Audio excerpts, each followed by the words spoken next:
আমরা যে হাঁটতে হাঁটতে ঘুরতে ঘুরতে একটা মন্দিরে চলে আসছি। এখানে মন্দিরের নাম হচ্ছে বেতাগা মমতলা। এটা একটি বিখ্যাত মন্দির। এখানে অনেক বড় করে দুর্গাপুজো হয়। এই যে সেই মন্দিরটা। আর চারি সাইডে বাগান আছে, তেঁতুল গাছ, সুপারি গাছ বেশি দেখছি এখানে, আম গাছ একটু কমই আছে। এই সাইডে চারি সাইডে অনেক সুন্দর একটি জায়গা। আপনারা কে কে চেনেন অবশ্যই কমেন্ট করে জানিয়েন। চলো আমরা মন্দির দেখে আসি কেমন।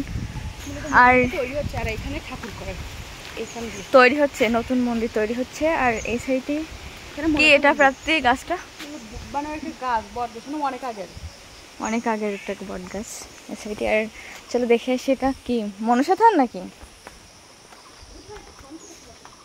বান্ধবী আমার ফোন রেখে চলে আসছে। এই তো এই যে চারি সাইডে যে ঘরগুলো দেখতে পাচ্ছেন, এখানে কিন্তু বিভিন্ন ধরনের প্রতিমা তৈরি হয় দুর্গাপূজার সময়। ওই সাইডে এই যে নতুন বিল্ডিং তৈরি হচ্ছে। আর এটা কি মন্দির প্রাপ্তি? এখানে মানে মনসা পুজো হয়। আচ্ছা, মনসা পুজো। চলো আমরা প্রণাম করে আসি।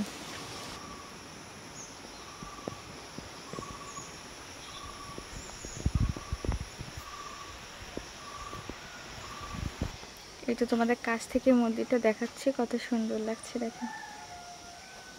অবশ্যই কবে আসবো তা জানি না, তবে এই পর্যন্তই ভিডিও দেখাচ্ছি। টাটা।